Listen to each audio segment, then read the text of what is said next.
Ani dari absen 30. Aku Lubun Tionia dari kelas 11 3 absen 15. Aku Ani dari kelas 3 absen 34. Aku Quinta dari kelas 3 absen 27. Aku Radana Naisha dari kelas 3 Dewi dari absen 28. Aku Serafina Emmanuel dari absen 31. Aku Safina Asia dari absen 32. Aku Chelsea dari absen 6. Aku Karina dari absen 12. Aku Nadia dari absen 25. Dan sekarang kita mau presentasiin tentang sistem presidensial dan kita di sini memilihnya dari negara Amerika Serikat. Untuk gambarnya sendiri itu kita terinspirasi dari White House. Nah, di sini ada sistem pemerintahan Amerika.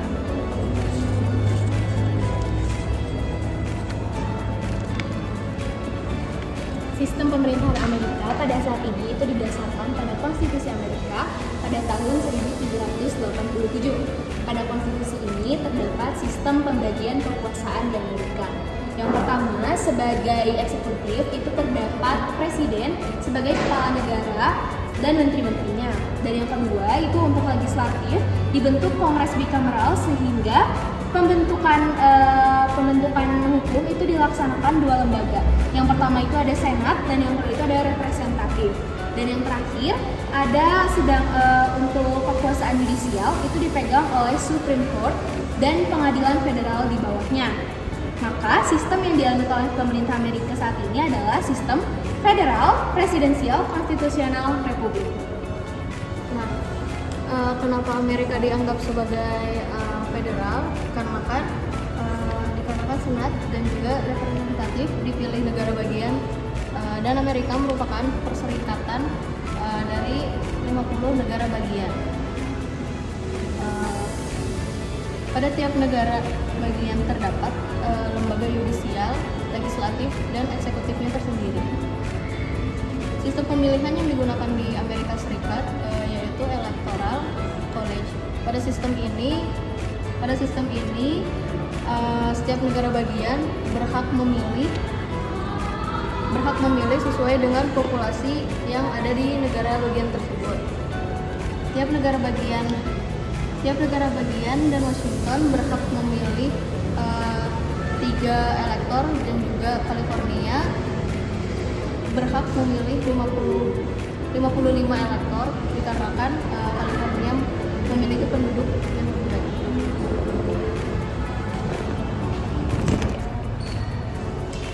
Sekarang saya akan menjelaskan sistem presidensial di Amerika. Kenapa Amerika disebut sistem presidensial? Karena presiden bertindak sebagai kepala pemerintahan dan kepala negara serta panglima tertinggi di Amerika. Sistem presidensial di Amerika diatur oleh Konstitusi Amerika. Sebagai kepala pemerintahan, presiden memiliki beberapa tugas. Pertama, tugasnya sebagai eksekutif. Karena dia merupakan eksekutif tertinggi, dia bertindak sebagai penunjuk serta pemecat menteri. Kemudian ia juga dapat memilih dan memecat duta besar. Lalu ia juga bertindak sebagai pengesah perjanjian luar negeri dan penentu kebijakan luar negeri Amerika Serikat. Kemudian ia juga berkewajiban untuk menerapkan hukum federal. Lalu ia juga memiliki beberapa kekuatan legislatif, yaitu pertama ia dapat memilih calon untuk Supreme Court yang nanti akan dipilih lagi oleh Senat. Jika disetujui, calon hakim tersebut akan masuk ke Supreme Court yang hanya terdiri dari beberapa orang dan menjabat seumur hidup. Lalu ada juga haknya untuk memanggil Kongres ketika Kongres sedang istirahat atau berlibur, sehingga Kongres dapat tersedia segera jika terjadi keadaan darurat. Lalu ia juga dapat memveto hukum-hukum federal yang tidak disetujui oleh Senat 2/3. Jadi jika 2/3 dari Senat tidak menyetujuinya, dia bisa memveto. Kemudian sistem presidensial di Amerika ini presiden dipilih oleh masyarakatnya dengan sistem electoral college, yaitu dengan kandidat yang mendapat suara elektor terbanyak dari tiap negara bagian. Kemudian menurut amandemen ke-22 di Amerika, Presiden Amerika Serikat hanya dapat menjabat sebanyak 2 kali dan dalam durasi 4 tahun. Sekian, terima kasih. Selanjutnya aku bakal menjelasin keunggulan sistem presidensial. Pertama ada bagaimana keputusan dapat cepat diambil. Kenapa? Karena Presiden Amerika dapat mengambil keputusan sendiri tanpa ada pihak lainnya. Dia juga memiliki hak veto jika kebijakan yang dibuat oleh legislatif kurang disetujui.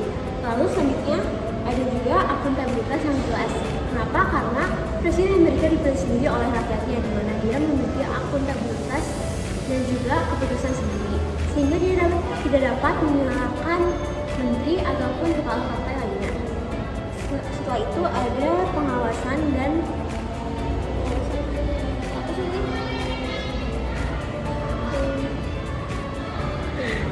tarekat aja ya guys ya.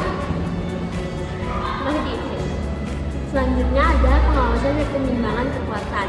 Karena Presiden Amerika ini diawasi oleh lembaga yang derajatnya sama, sehingga dia tidak bisa mendeklarasikan uang ataupun membuat hukum sendiri.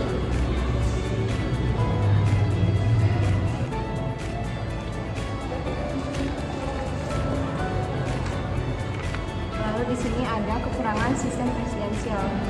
Stagnasi hukum terjadi karena pembagian kekuatan antara dua presiden dan kekuatan antara partai mayoritas legislatif yang berbeda pandangan.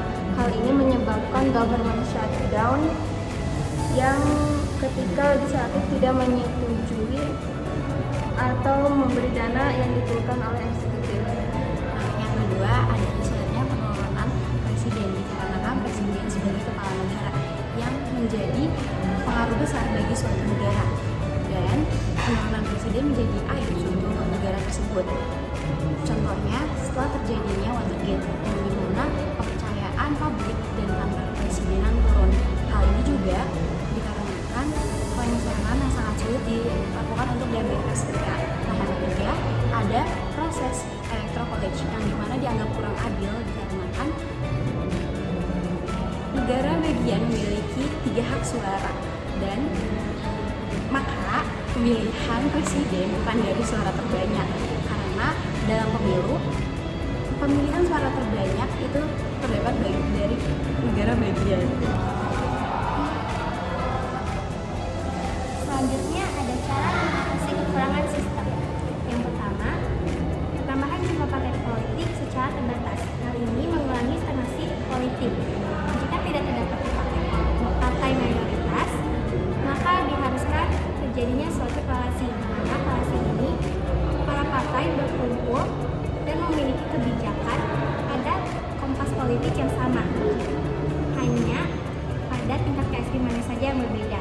Maka diharuskan terjadinya suatu kompromi.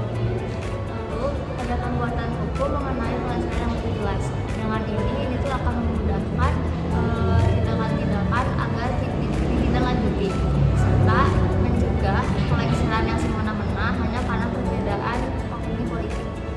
Nah, lalu di sini yang terakhir itu ada namanya penerapan pemilihan secara per distrik, di mana nanti para kandidat-kandidat itu tidak hanya fokus di bagian negara saja, dan juga nanti suara masyarakat itu akan lebih terdengar nanti karena di per distrik itu akan memiliki keunikannya sendiri.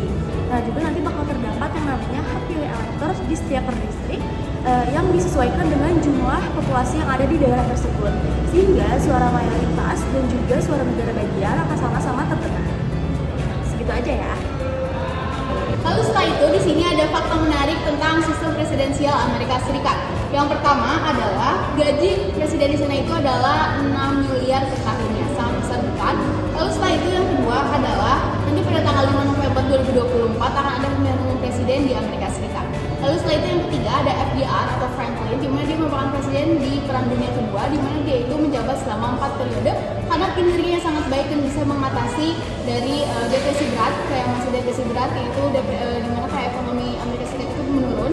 Lalu setelah itu juga di situ belum ada batasan-batasan untuk satu presiden itu harus berapa periode.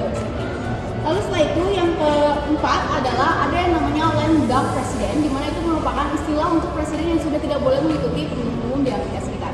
Dan yang terakhir adalah ada yang namanya John Taylor, itu merupakan presiden ke-10 di Amerika Serikat, di mana dia lahir pada 1790, tapi pada 2024 dia masih memiliki 2 cucu.